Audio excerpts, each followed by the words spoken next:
우리의 삶에 있어서 무엇이 진정한 행복일까요? 무엇이 진짜 복일까요?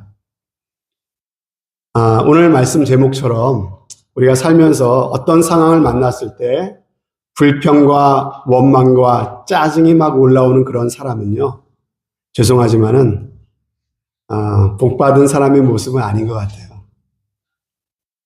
어떤 일을 만나도 정말 감사하는 마음이 그 마음에 올라올 수 있다면은 그 삶이 얼마나 행복하겠습니까? 그 사람이 진짜 복받은 사람이라고 믿습니다.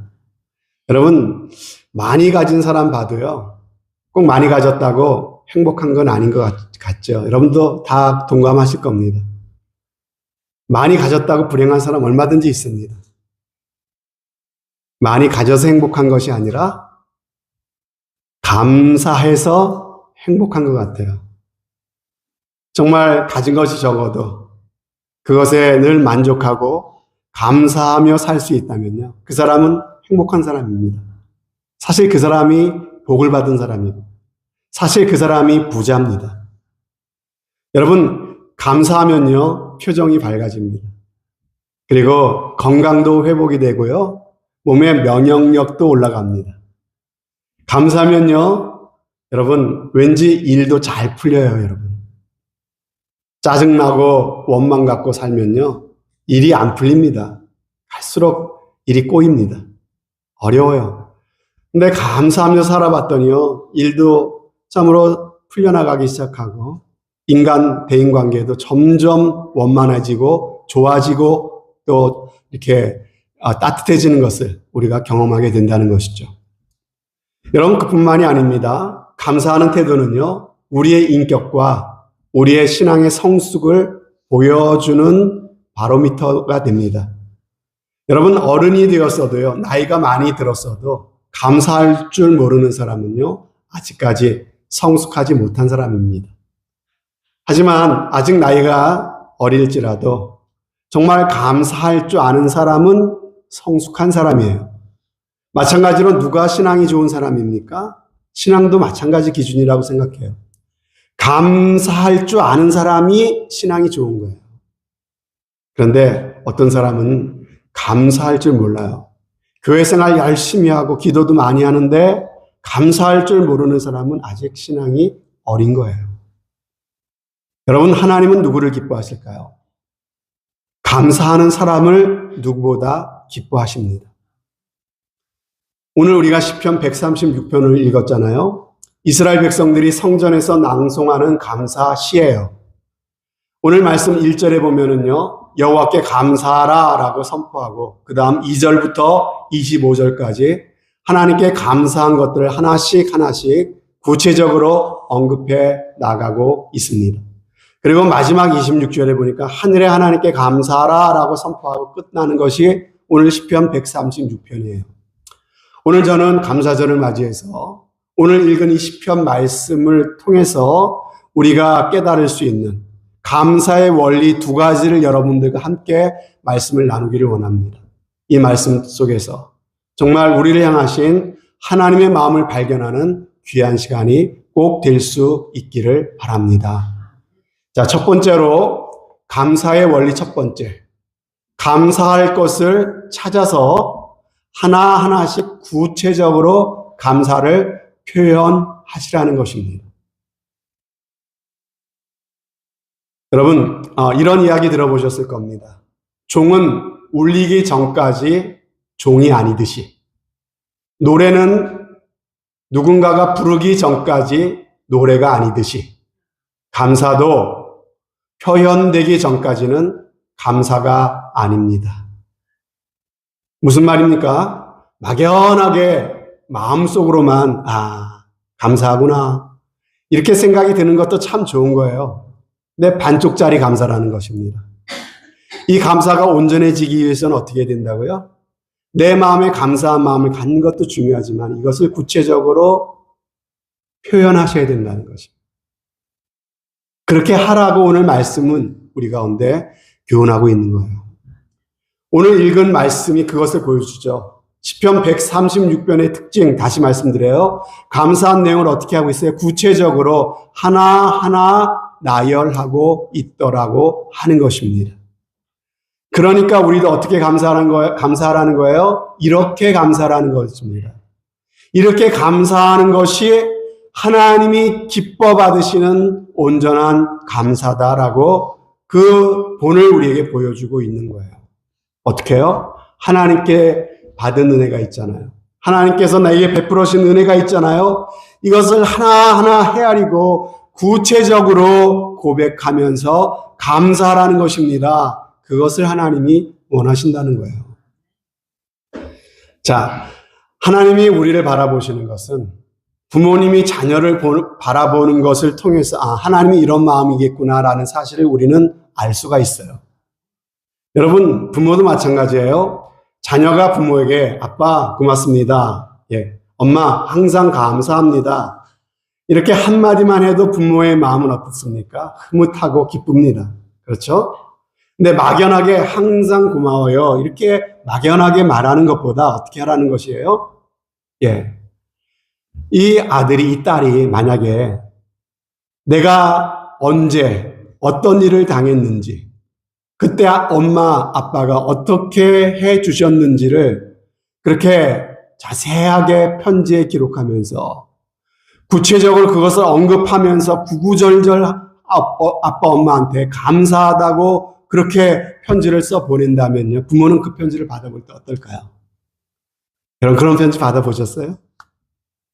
뭉뚱그려 감사합니다 넘어가는 게 아니라 정말 감사했던 그 순간을 하나하나 나열하면서 그래서 이래서 감사하다고 하는 편지를 구구절절 써보냈다면요. 여러분, 누구나 다 감동이죠. 이런 편지를 자녀에게 받을 수 있다는 것은요. 부모에게 있어서 참으로 무엇보다도 큰 행복이고 기쁨일 것입니다. 그렇죠. 그 편지를 들고는 그 부모는 읽고 또 읽으며 행복해 할 것이에요. 오늘 시편 136편이 바로 그런 감사를 말씀하고 있는 것이에요. 우리가 이렇게 감사할 때 하나님께서 너무나 기뻐하신대요. 여러분, 하나님이 기뻐하신다는 게 중요해요. 하나님이 기뻐하시면 무슨 일이 일어날까요? 우리의 삶에? 하나님의 영광 받으시면 우리의 삶에 어떤 일이 벌어질까요? 여러분, 우리의 삶에 좋은 일이 일어나요. 하나님께서 반드시 우리의 삶에 복을 주신다고 하는 거예요. 언제? 하나님이 나를 통해 기뻐하시고 영광 받으실 때. 우리는 누구나 다 행복하기 원해요. 우리는 누구나 다 기뻐하기를 원하지 않습니까? 그런데 내가 원한다고 저절로 행복해지던가요? 나는 행복을 간절히 원해. 원하는데 왜 이렇게 행복해지질 않는 거죠? 내가 애쓰고 힘쓰면 행복이 찾아올까요? 여러분, 애쓰고 힘써 보셨잖아요. 내 삶이 애쓰고 힘쓴다고 행복해지던가요? 그렇지를 않습니다. 그렇지만 여러분, 방법을 바꿔서 하나님을 기쁘시게 하는데 한번 내 삶의 초점을 맞춰보세요. 그러면 나도 모르는 순간에 기쁨이 내 삶 가운데 찾아와 있더라는 것이에요.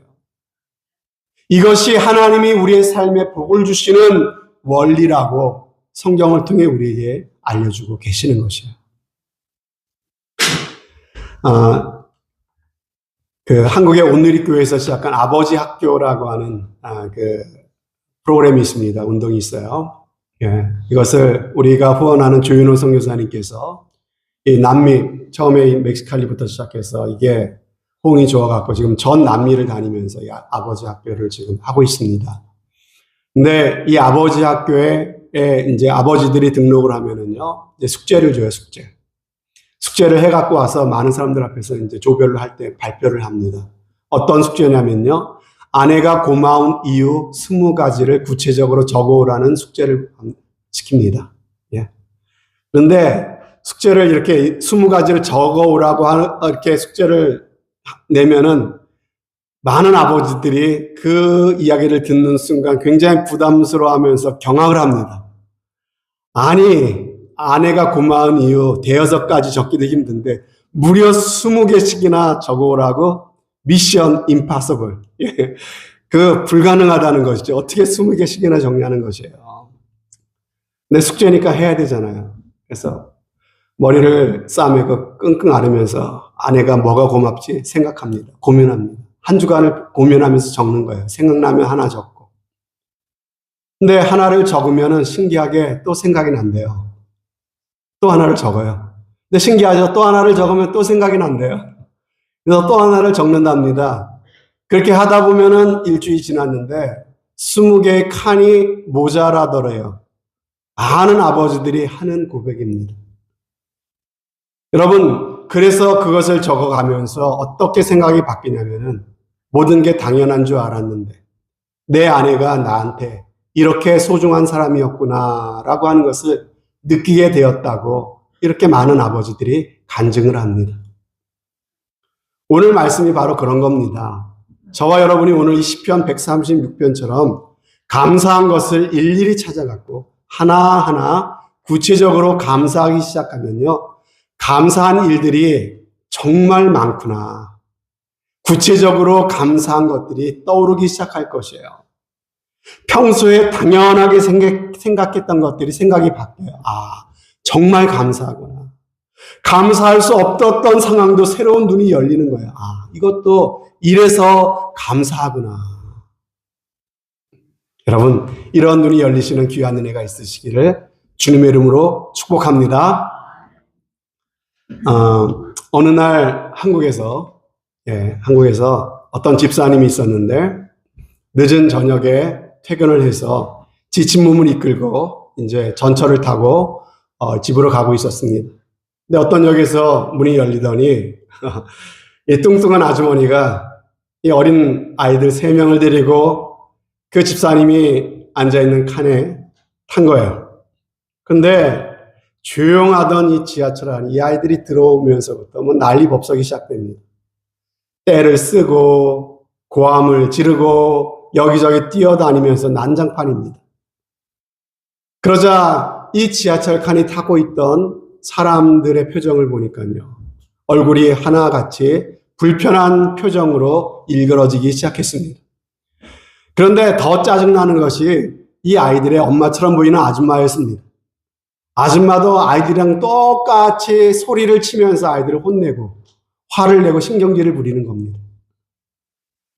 피곤해서 좀 쉬고 싶었는데 그 모습을 보면서 이 집사님이 막 마음에서 짜증이 올라오더래요.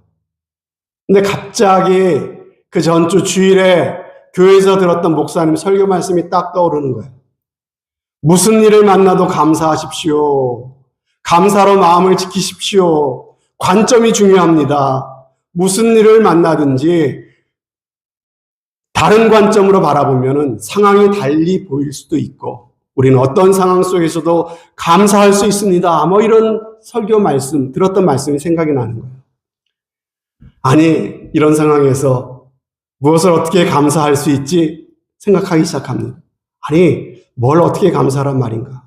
이리저리 생각하다가 한 가지 생각이 번뜩하고 떠오르는데 그 생각이 떠오르자마자 내 마음에 그 마음에 정말 감사한 마음이 막 생기더랍니다. 그래서 그 자리에서 이 집사님은 속으로 이렇게 기도했답니다. 하나님 감사합니다. 저 아줌마가 제 아내가 아닌 것을 감사합니다. 이렇게 기도를 했다는 것이죠. 여러분, 우리 믿는 성도는요, 무슨 일을 만나더라도 거기서 정말 감사거리를 찾아낼 수 있는 눈이 열려야 됩니다. 이 사람이 정말 복된 사람이에요. 언제 이런 복을 받을 수 있다고요? 언제 이런 눈이 밝아진다고요?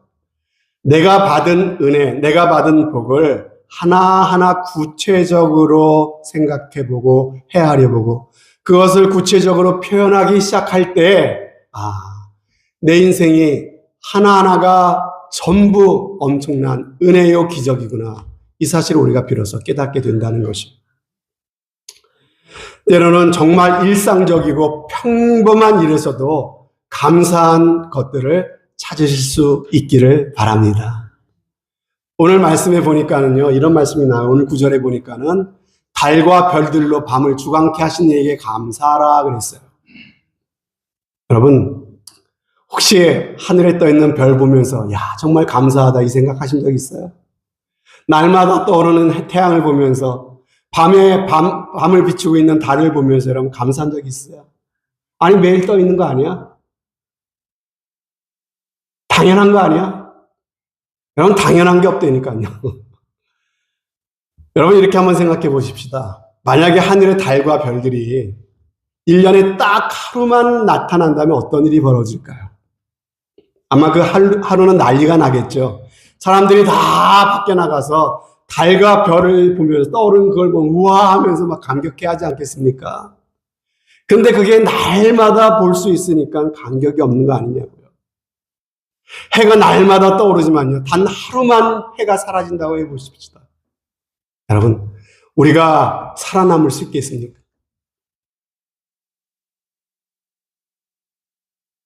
여러분, 광야에서 만나가 내렸습니다.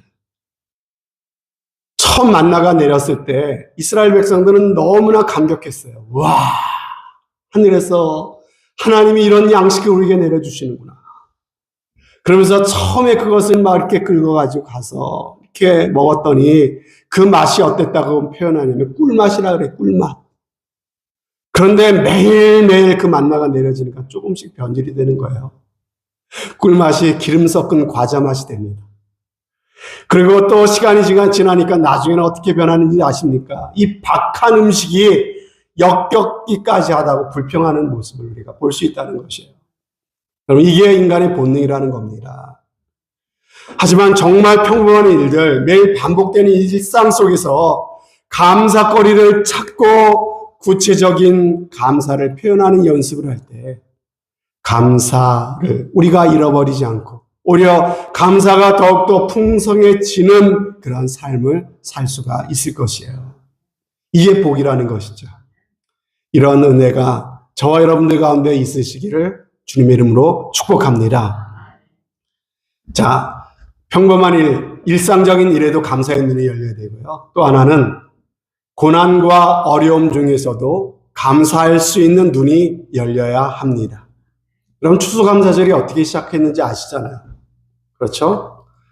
청교도들이 메이플라워를 타고 이 신대륙에 도착을 했죠. 근데 그 첫 해 겨울이 너무나 혹독했습니다. 얼마나 춥고 먹을 것도 없고 그랬는지 함께 배를 타고 그곳에 도착했던 인원이 102명이었는데 그 겨울을 나는 동안에 무려 44명이 죽어나갔어요. 그런 살아남은 사람도 얼마나 힘들었겠습니까? 겨우 살았죠, 겨우. 그런데 그 힘들게 맞이한 봄에 씨를 뿌립니다. 인디안들에게 얻어가지고. 그리고 그렇게 기경을 하고 씨를 뿌리고 이렇게 돌봐서 가을에 그것을 추수를 하게 되었습니다. 여전히 상황은 어렵죠. 그러나 그 작은 감사의 조건을 붙잡고 하나님께 힘을 다해서 감사를 드렸던 것이 바로 이 추수감사절의 시작 아니겠습니까? 여러분, 성경에서도 보면 사도 바울이 범사에 감사하라 이렇게 검련했던 때가 언제입니까? 모든 일이 잘 풀리고 편안할 때 한 말이 아니라는 거 여러분 아시잖아요. 로마의 차가운 감옥에 갇혀서 쇠사슬에 묶여서 한 얘기 아닙니까? 그러나 성령께서 그의 눈을 활짝 열어주시니까 참으로 하나님께 받은 은혜가 너무나 감사하고 기뻐서 감격에 겨워 기뻐 외치며 감옥에 갇혀서도 감옥 밖에 있는 자유로운 사람들을 향해서 감사라고 외친 것이 바로 그 고백 아니겠습니까? 여러분, 우리의 삶에는요, 항상 크고 작은 어려움이 있어요. 어려움이 없는 날이 있습니까? 불평하고 원망하려고 들면요, 언제든지 불평거리, 원망거리 있습니다. 하지만 정말 가만히 찾아보면 여전히 우리에게는 감사할 일도 있지 않습니까?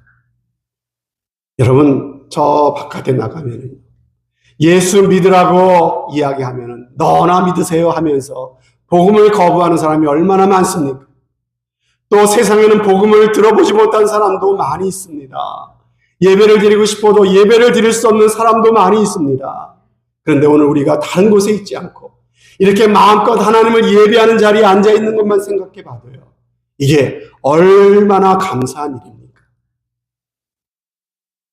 또 하나님이 우리에게 생명을 주시지 않았습니까?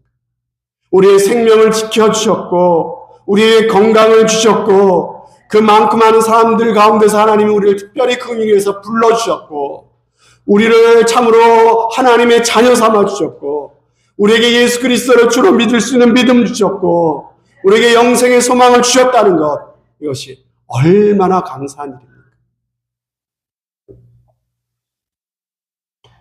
여러분, 힘들고 어렵다고 다 나쁜 것만은 아니죠. 여러분, 그동안 살아오시면서 정말 싫고 힘들었던 일이 나중에 보면 큰 유익이 됐던 적이 있지 않습니까? 이 자리에는 아마 옛날에 쌀이 모자라가지고 보리밥, 콩밥, 잡곡밥을 주로 드시고 자라신 분들 계실 거예요. 하지만 지금은 어떻습니까? 보리밥, 잡곡밥이 건강에 좋다고 더 비싸지 않습니까? 여러분, 그렇게 여러분, 지금 내 삶에 있어서 내가 싫은 것도, 또 좀 힘들고 어려운 것도, 그 가운데 뭔가 유익이 있을 수 있다는 것을 여러분 꼭 기억하시고, 그것에서 감사거리를 찾아낼 수 있는 여러분들 꼭 되시기를 바랍니다. 네, 교회 좀 다니신 분들이라면, 목사님 그렇게 얘기하셔도 알아요. 이론은 다 알아요. 모르는 사람은 어디 있습니까? 감사해야 된다는 거. 그러나 여러분, 정말 감사할 수 있습니까? 최악의 상황에서도 여러분 감사하실 수 있으시겠어요? 그런 일이 정말 벌어지면 안 되겠지만, 만약에 여러분이 어느 날 갑자기 살이 빠져서 병원에 갔는데 췌장암이래. 그것도 말기래, 말기. 여러분 감사할 수 있겠습니까? 정말 감사할 수 있으시겠어요? 그런 상황 속에서 감사할 수 있어야 진짜예요.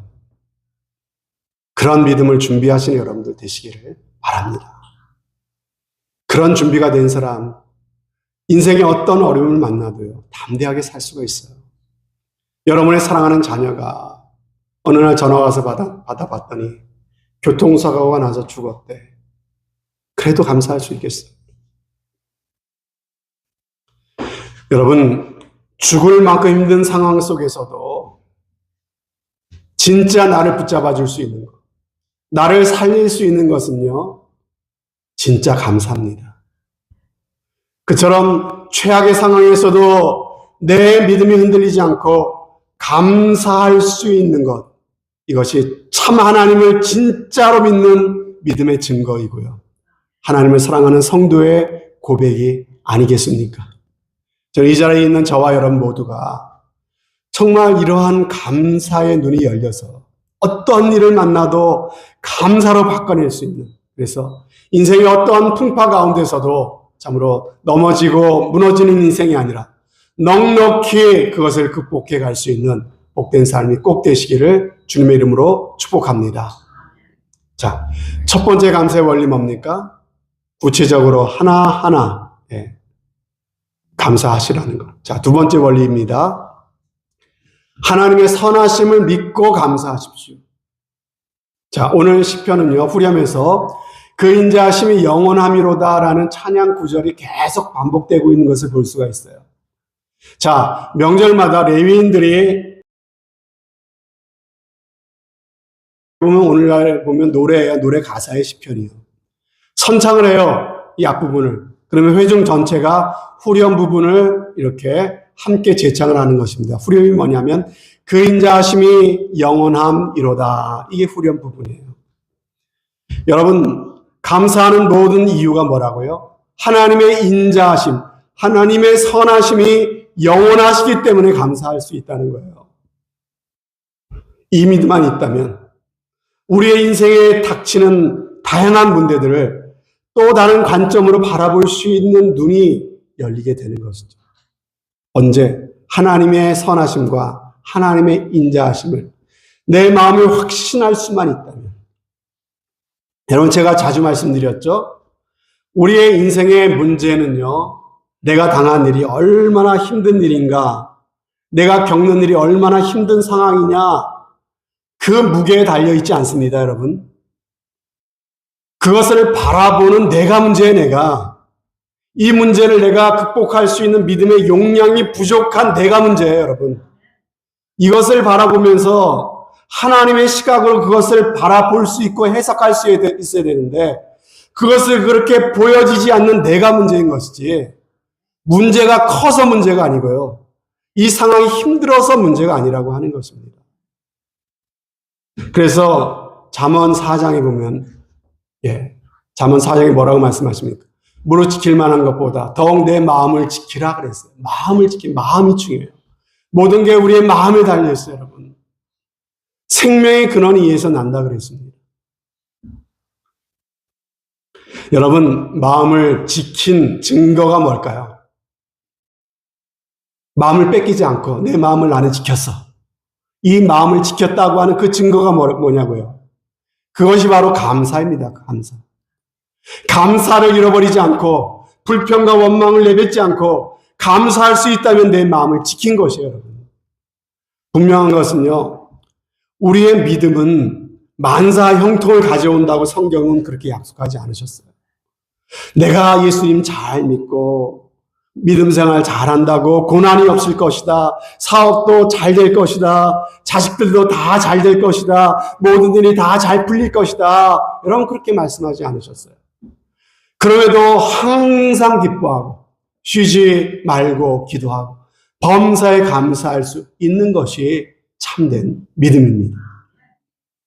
여러분 중에 지금 굉장히 속상하신 분들 계실 거예요. 마음에 상처받고 아파하시는 분도 계실 것입니다.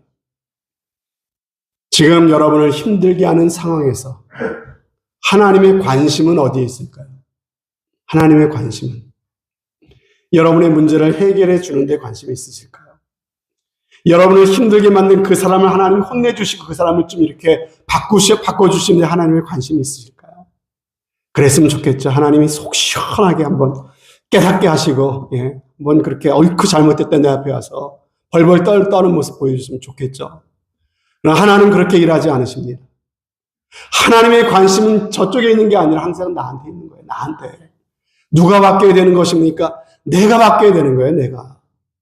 여러분, 하나님 내 삶에 저런 인간을 만나게 하신 것도 나를 향한 하나님의 뜻을 이루기 위한 것이고 내 삶에 이런 고난을 겪게 하신 것도 나를 향한 하나님의 계획과 목적을 이루시려고 하는 그런 뜻이 있는 줄로 여러분들 믿으시기를 바랍니다. 내가 변화돼. 내가 변화되는 최상의 방법. 내가 성숙하는 최선의 길은 무엇입니까? 바로 감사하는 사람이 되는 거예요. 다시 말해 감사하는 사람들에게 관점이 바뀌는 거죠. 여러분 속상하다고 어떻게 주변 상황 바꿔보려고 하지 마십시오. 나에게 상처 주고 날 힘들게 하는 사람 좀 고쳐보려고 하지 마십시오. 여러분 많이 해보셨잖아요. 안 되잖아요. 여러분 하지 마십시오. 어디에 초점을 맞춰야 됩니까? 나한테. 내가 바뀌어야 되는구나. 하나님은 내가 바뀌길 원하시는구나. 내가 바뀌어야 비로소 저 사람도 바뀌고 내가 바뀌어야 비로소 나의 환경이 바뀌어지기 시작하는 줄로 믿습니다. 인터넷에 보니까 이런 글이 돌아다니더라고요. 때때로 병들게 하심을 감사하시기 바랍니다. 인간의 약함을 깨닫게 해 주시기 때문입니다. 병든 것도 감사하래요. 그래야 내 인간이 약하구나 이 사실을 아는 것이죠. 고독하고 외로운 것도 감사합시다. 그것은 하나님과 가까워지는 기회가 되기 때문입니다. 일이 계획대로 안 되는 것도 감사합시다. 그래서 우리의 교만이 깨지기 때문입니다. 자식들이 공부를 기대만큼 안 하고 아내가 미워지고 어머니와 형제들이 짐스러워질 때도 감사하십시다. 그래서 그들이 저의 우상이 되지 않기 때문입니다. 때로는 허물을 느끼게 하고 때로는 몸이 늙고 아프게 하심도 감사합시다. 그러므로 인하여 영혼을 사모하는 마음을 가지기 때문입니다. 나를 힘들게 하고 나를 비방하는 사람들이 있게 하심도 감사합시다. 그럴수록 더욱 겸손해지고 더욱 노력하게 되기 때문입니다. 여러분, 이렇게 우리의 생각이 좀 바뀔 수 있다면 얼마나 좋을까요? 우리가 불평할 수 있는 것이 얼마든지 우리의 생각이 바뀌면, 관점이 바뀌면 감사하는 사람이 될 수 있고 바로 그러한 사람이 믿음의 사람이요 성숙한 사람이요 행복한 삶을 살아가는 사람이 되는 줄로 믿습니다.